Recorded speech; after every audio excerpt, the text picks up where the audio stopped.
Un saluto ai nostri amici telespettatori, eccoci puntuali alla rubrica Family, Salute e Benessere, la rubrica che va in onda ogni martedì e ogni giovedì. Oggi è il nostro gradito ospite, il dottor Luca Miceli, che è responsabile di medicina del dolore clinica e sperimentale all'IRCCS di Aviano. Buongiorno, grazie per essere qui con noi per parlarci proprio della sua attività, un'attività che si sta sempre più facendo conoscere. Prima era sempre guardata un po' così o tralasciata, invece quanto è importante riuscire a tenere sotto controllo un paziente che ha varie patologie, perché adesso vi state occupando di varie patologie, non solo, vi state allargando, non solo unicamente dedicandovi a chi soffre, a chi ha problemi di cancro. Ho spiegato bene, in soldoni così. Assolutamente, la terapia del dolore è dolore a 360 gradi naturalmente. È chiaro che in un istituto oncologico prevalentemente io vedo malati affetti da cancro, anche se non esclusivamente. Il tema qual è? La terapia del dolore esiste da moltissimo tempo ovviamente, ma viene ancora vista nell'immaginario collettivo come la morfina prima del decesso, o poco di più. Cosa che ormai è vera veramente in una piccola percentuale di casi. Quando ormai arriva, no, uno arriva verso la fine, l'unica strada per alleviare il dolore è proprio come mi sta dicendo lei. E c'è anche lei. quello naturalmente, invece... ma c'è tutto un prima. C'è tutto un prima e c'è tutto un al posto di, nel senso che noi siamo abituati a pensare dolore uguale sintomo. Lo misuro chiedendo al paziente quanto male ha, mi risponde con un numero da 0 a 10, ormai l'abbiamo imparato tutti, e su quello taro le mie terapie. In realtà si può fare un po' meglio, si può cambiare un po' paradigma, ovvero pensare non solo di trattare un sintomo, ma di ricostruire una funzione. Per me è importante che il paziente che viene, che ha un problema alla spalla, che non può pettinarsi, riesca a pettinarsi di nuovo o ad allacciarsi le scarpe se ha un problema alla schiena. Non solo che sia contento di dirmi da 8 adesso ho 2 di dolore, bene, ma poi io gli chiedo, ti allacci le scarpe? No. Allora ho fallito. Per cui quello che stiamo cercando di costruire in istituto, per adesso nell'ambito prettamente oncologico, è proprio quello di ricostruire una funzione, per cui il mio lavoro diventa una parte di un percorso, non la totalità, ma viene fatto prima. Ce ne stiamo occupando prevalentemente per la senologia per adesso, che è uno degli ambiti principali dell'istituto, però è estensibile a tutto sostanzialmente come approccio, proprio quello di guardare un po' oltre. Ecco, non solo ti do una medicina o ti faccio una puntura, non ha rilevanza adesso di cosa, ma ti prendo in carico, ti seguo, ti accompagno a riuscire a fare le cose che facevi prima o almeno una parte di esse. Ecco, qualora la patologia abbia un'evoluzione infausta, non si riuscirà a fare le cose di prima, ma si riuscirà a godere appieno di quello che si riesce a fare oggi. Ecco, mi stava appunto spiegando che c'è la possibilità di ampliare, no? di dare questa risposta a tutti, a prescindere appunto da determinate patologie. Certamente, il dolore è dolore, indipendentemente dalla causa. E quindi ci sono dei professionisti che lavorano sulla causa, ovviamente, quello che esso sia, che può essere l'oncologo se è una neoplasia, può essere l'ortopedico, spesso anzi l'ortopedico se è un problema osteoarticolare, può essere il fisiatra quando è un problema di malfunzionamento osteoarticolare che non richieda magari un intervento chirurgico, e poi c'è il fisioterapista che è quello che concretamente porta a casa il risultato, effettivamente. Il compito della mia branca è quello di agevolare il lavoro degli altri, quindi un compito contemporaneamente umile e importante. Io accompagno i pazienti, non curo nessuno. Io li accompagno e li aiuto a prendere il meglio dagli altri professionisti. Quindi lei aiuta perché lei getta le basi affinché gli altri professionisti possano muoversi in un certo modo. Per cui io ho il mio assetto farmacologico e sicuramente la morfina e i derivati hanno un ruolo importante naturalmente, anche se i timori di una volta di diventare dipendenti. Infatti volevo proprio arrivare a questo, perché c'è sempre dietro l'angolo. Divento tossicodipendente. Devo magari prendere perché mi fa male un braccio, tanto per uscire un attimo dalla patologia oncologica. Mi fa male un braccio, prendo determinate medicine e poi divento dipendente da queste medicine, se sono troppo forti? La risposta è no. La letteratura è ben chiara, in realtà da decenni in giro per il mondo, la poca letteratura in realtà italiana l'ho scritta io. Ci sono un paio di lavori con una collaborazione che ho fatto col Ministero della Salute che ci ha fornito i dati di tutte le ricette fatte in un anno per gli oppiacei in tutta l'Italia. 9 milioni di righe di file che abbiamo analizzato qualche anno fa, proprio perché il dubbio, per carità, è sempre legittimo. Sì. Siamo andati a vedere tutti i malati italiani, quale farmaco avessero preso, quanto e se nel tempo tendevano a prendere sempre di più. Non è accaduto. È stato pubblicato su un'importante rivista scientifica, è stato anche premiato dalla mia associazione come best paper in terapia antalgica, per cui possiamo stare tranquilli su quel versante. Ma è altrettanto vero che non serve sempre usare il farmaco che va dappertutto, spesso si può andare dove c'è il dolore.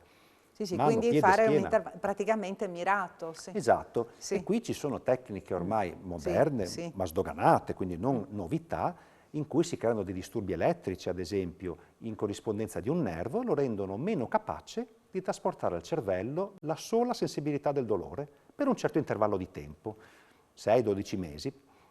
Questa non... Questa si chiama radiofrequenza pulsata, è una tecnica inventata da diverso tempo, per cui Però consente... qui non ho mai sentito, perlomeno fra Non gli è ospiti che ho diffusissima avuto ancora. qui in trasmissione, Ecco, non ho non è mai ancora... sentito parlare. Quindi questa è una Non è cosa... ancora diffusissima, Sì. bisogna avere un po' di dimestichezza con l'ecografia, Sì. si fa in guida ecografica, si fa una volta e poi il risultato dura diciamo 6-12 mesi. Nel frattempo o è passato il problema, il più delle volte si è costruito un approccio riabilitativo e fisioterapico adeguato o non è passato. Se non è passato si può ripetere.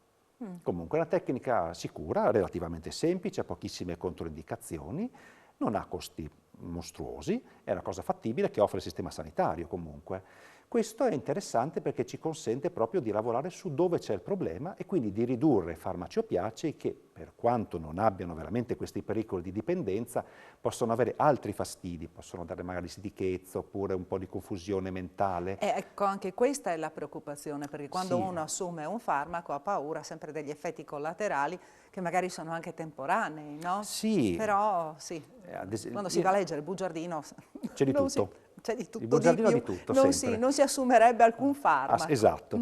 No, l'unica cosa a cui stare un po' attenti con questi farmaci è un po' la guida di veicoli, perché anche lì qualcuno passa il messaggio sbagliato che se si assume questi farmaci non si può guidare l'automobile, Sì. cosa che non è vera. È altresì vero che ci sono però alcune attenzioni da tenere. Per esempio sentire il proprio assicuratore, perché le compagnie assicurative qualche volta possono creare qualche problema o chiedere un piccolo sovrapprezzo sul premio annuo. In caso invece di controlli da parte delle forze dell'ordine non si viene sanzionati automaticamente perché si assume questi farmaci, ma solo qualora contestualmente ci trovino con uno stato psicofisico alterato, cioè ci vedono intontiti, cose di questo genere. La somma di queste due situazioni ci porta a prendere la multa, diciamo, altrimenti no. Quindi non è vero che non si può guidare assumendo questi farmaci, però è vero che qualche seccatura c'è. Qualche seccatura c'è. Se si può evitare, meglio. Ecco. Appunto, se si può evitare, meglio. Ecco, poi è interessante anche il fatto della terapia mirata, no? Proprio nel punto del dolore. Sì, questo non si può fare Individuare sempre. il fatto, sì. Ma negli arti sì. Basta conoscere qual è il nervo che va nel territorio che ci fa male e si lavora. Io ho un esempio aneddotico di un malato oncologico del CRO che era stato operato con successo all'ascella per un tumore e gli era rimasto un dolore terribile a un mignolo e lui per questo prendeva una quantità importante di morfina ogni giorno. Quando sono arrivato in istituto l'ho ereditato, diciamo, dal mio precedente collega, gli ho fatto questo trattamento a radiofrequenza sul nervetto che va al mignolo e gli è passato.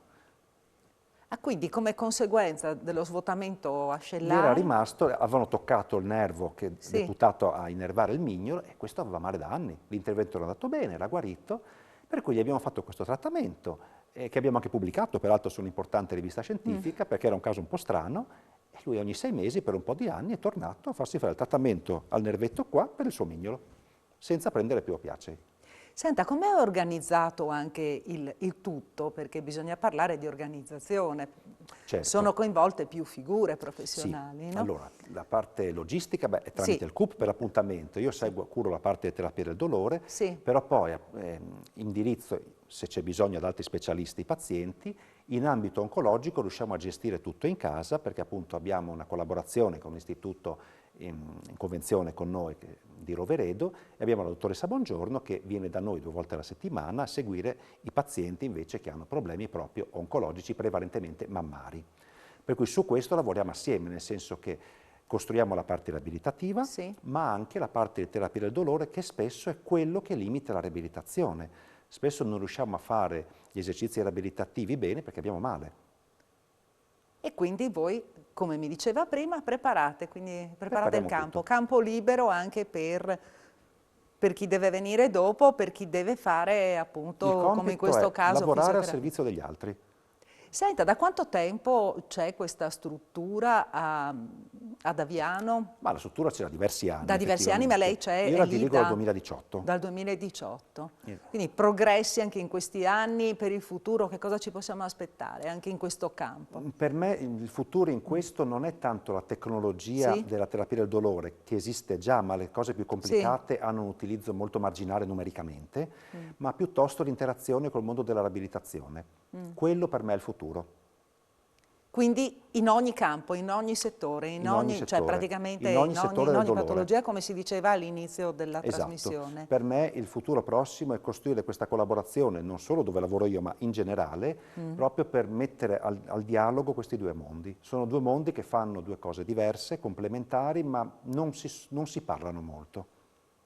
Sì, ma la medicina del futuro è proprio questa, la collaborazione, Sì. no?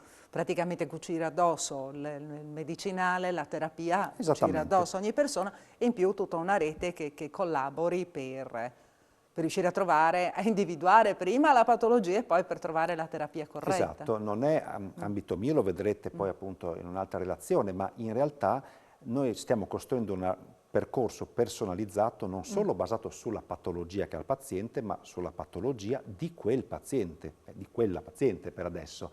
Perché appunto già parlare di chirurgia mammaria e riabilitazione per l'intervento X va bene, ma noi stiamo lavorando su chirurgia mammaria, riabilitazione, intervento X della signora Maria. Bene, siamo giunti al termine di questo incontro, però dell'argomento continueremo a parlare anche nella prossima puntata della nostra rubrica Family Salute e Benessere. A questo punto non posso fare altro che ringraziare il dottor Luca Miceli. Grazie per essere stato con noi. Io spero magari di riaverla nuovamente nostro ospite, magari fra qualche mese, per raccontarci se ci sono novità, no? Per vedere se l'attività si è ampliata come lei auspica, come auspichiamo tutti, insomma, di poter usufruire di un servizio di questo genere, magari anche solo per un semplice male a una mano, a un braccio, ecco, in questo senso. Meglio non avere nulla, ma se per caso ci capita qualche dolorino sappiamo che possiamo rivolgerci anche da lei. Questo è giusto per sorridere, ecco. Bene, grazie ancora per essere stato con noi, grazie per averci seguito e noi ci vediamo nella prossima puntata con Family Salute e Benessere. Arrivederci.